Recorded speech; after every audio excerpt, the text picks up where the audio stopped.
How's it going, family? Bibi here. Today I want to talk about anime figures. I've been collecting anime figures since about late 2015, and when collecting figures there will always be those ones that you either missed out on buying due to not having the money, they came out before you started collecting, or you just weren't aware of their existence until after the fact. I've come across all of this in my figure collecting journey, and today I want to go over all of the figures I wish I owned. Starting with figures I need to buy for completionist's sake. I've got a few collections going on now, starting from my Vertex elves, which I've got quite a few on the channel, so if you want to go and watch those figure reviews, make sure to go and do so. Love Live figures and Atelier figures.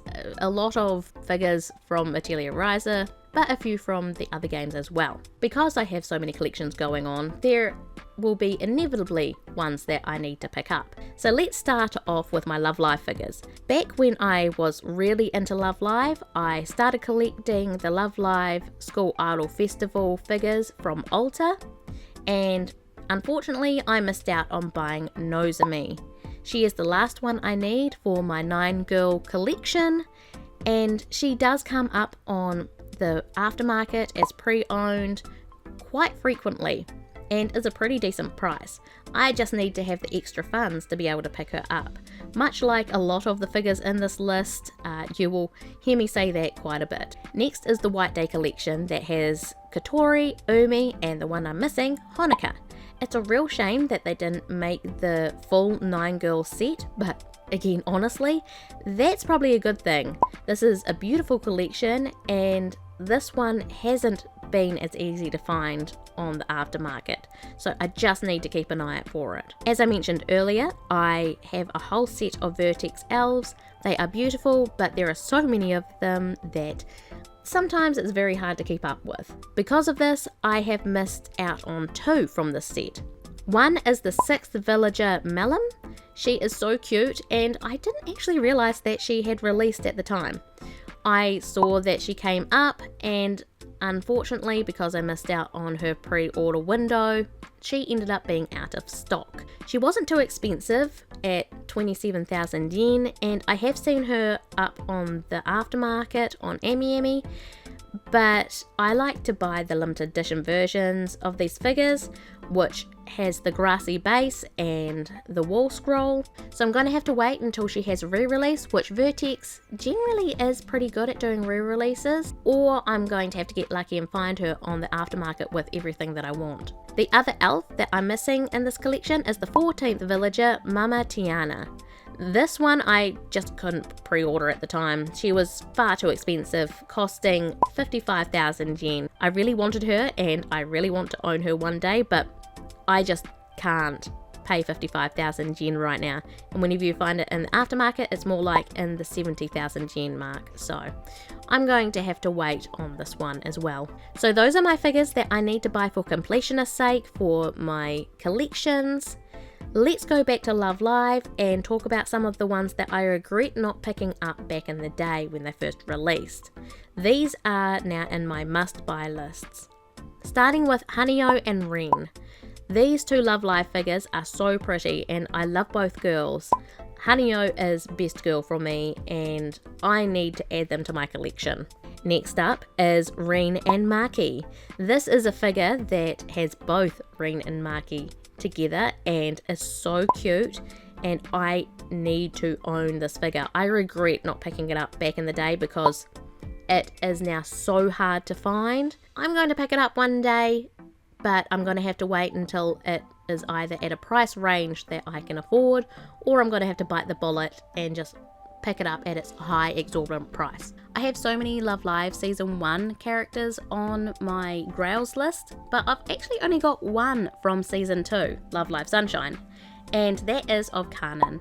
This is such a pretty figure made by Ulta. As soon as I saw this figure, I knew I needed to buy her. Unfortunately, she had already closed her pre-order window when I found out about it, so I missed out on it. I do want to own it, but it's not high up on my list, so one day I'll get a hold of her. Don't know when that will be. Last up are these 2 Halloween figures of Nozomi and Ellie. I think they're so cute and they would look great together. I have been keeping my eye out on them. They do come up pretty frequently on the aftermarket, so eventually I'll pick them up as well. Next up are figures that I want to buy their alternate colours of. These are ones that I already own, but they have a different variation, whether it comes with different skin tones, different coloured clothes, different hairstyles or whatnot. So first up is one of my first figures I ever reviewed on the channel.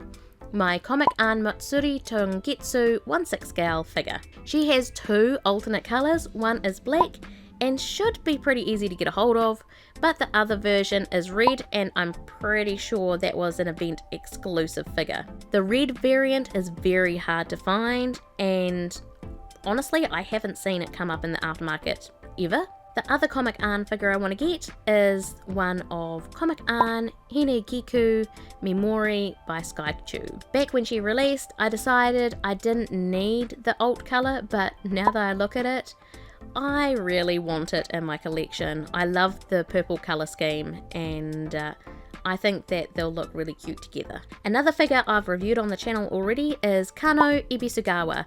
This is a 1/6 scale figure and is again made by Skytube. I absolutely love Skytube. They do beautiful figures. They're pretty high quality figures, and I absolutely love buying them. This one is another one that I wasn't sure if I wanted to get the alt colour, so I let it go. But again, I'm a sucker for alts, and I would really like to pick up this one. Lastly is the 1/3 scale figure of Portico. I own the original, which has a white bikini and she has no tan. This one here is the tan variant, and she's wearing a red bikini. So I think that this one would look really nice with the original one that I own. We're still going, and I have quite an extensive list of Supersonico and Portico figures that I want to own. Seeing as I just mentioned Portico, let's talk about her B-style figure by Freeing. I need this figure in my life. She is a part of a 2 set, so there's Portico and there is a 1/4 scale of Sonico as well. They are both beautiful, and they only come up on the aftermarket very rarely. Sonico comes up more often than Portico, and I need to get a hold of them. Unfortunately, they are both pretty expensive when they do come up in the aftermarket. I still need to buy the Patissier Nama figure of Portico. I own the tan version of her, but not the original white variant. Back in 2016, this Macaron Sonico released, and I had only just started collecting figures not long before, so I didn't pick her up, and I have regretted it ever since.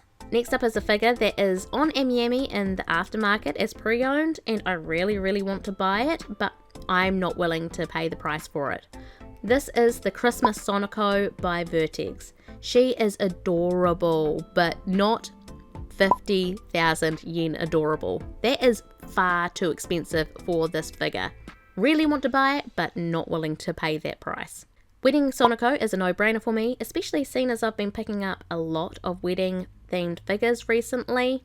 If you haven't seen those figure reviews, make sure to do so. I'll leave a link down below and up in the iCard. But yes, Wedding Sonico would look beautiful in my collection.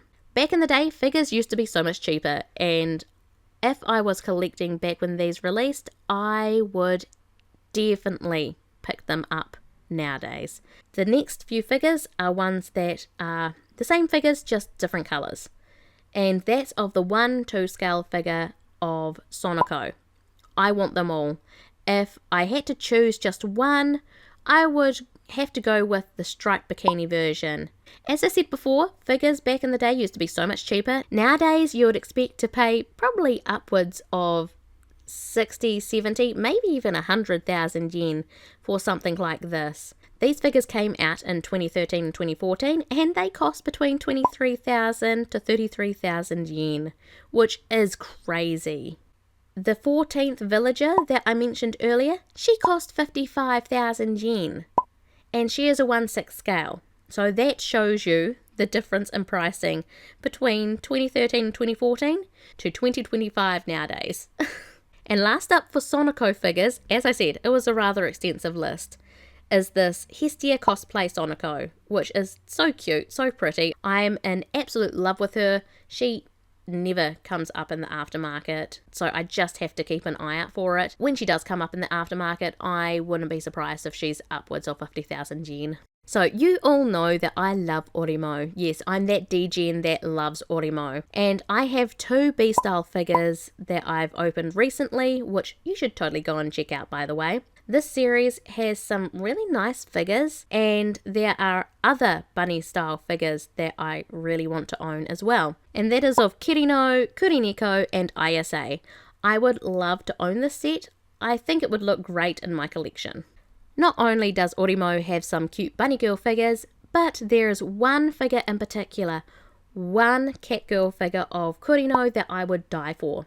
And this is the 1:2 scale figure of Kurino. It is a Nama version, which means that she is squishy, her bust is squishy, and man, again, that price is amazing. The Nama version was just over 40,000 yen when she released at the end of 2015, and the original version, which released back in September of 2015, was 39,000 yen, which, my god, to pay that price for a figure like this would just be so nice. But I highly doubt that I will ever get a hold of this figure in my lifetime. I have never seen it come up in the aftermarket. I'm always keeping an eye out for it, but I highly doubt that I'll be able to get a hold of it. Going back to my Comic An figures for a second, there is one figure of Tongetsu that I missed out on a while back. I love the look of her, I just didn't have the money when she released, so I had to cancel the pre-order. I need her for the collection because I own all of her other figures, but yeah, this one here is a must just because I really do like it. And lastly is this figure of Mia from Monster Musume. This one is crazy because it released back in 2016 and I really wanted to buy it, but again just couldn't due to money issues. She was a great price back then at 18,000 yen, and I would love to buy her on Emi, but she is only ever up on pre-owned, and the pre-owned price is exorbitant at 119 yen. No thank you, I am not going to pay that price. Who would pay that price for this figure? Yes, she's cute, but I'm not paying over 100,000 yen for this one figure.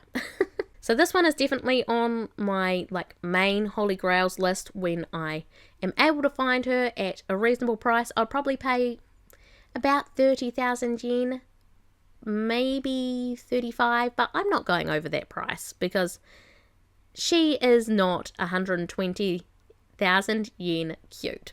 So that was a long list of figures that I need to buy for my collection, figures that I wished that I owned but I just can't afford them, and ones that I will never ever own because they will never come up on the aftermarket because they had such a limited run of how many they made. What did you think of this video? Did you enjoy hearing all about the figures I want to buy? Please tell me down in those comments below. And while you're there, tell me about figures that you really want to buy. What's on your Holy Grails list? Leave it down there in the comments. I look forward to reading them all. While you're there, make sure to hit that like button. Go and check out all my other videos. I've got some links down in the description, and I've got some links up in the iCard for you to go and check out. Thank you so much for watching. I hope you enjoyed the video. If you did enjoy it, please make sure to hit that like button and share it around with your friends. And if you want to support the channel and support what I do, then you can become a member or a patron, just like Bernard, Tracy, Knight, Renee, Xavier, Mandy, Alexander, Top Gun, Kawok, and Bradley. They're all awesome biblioteers and you can become one as well. So from Motomika guys, thank you again so much for watching. I will see you all in the next one. Bye bye.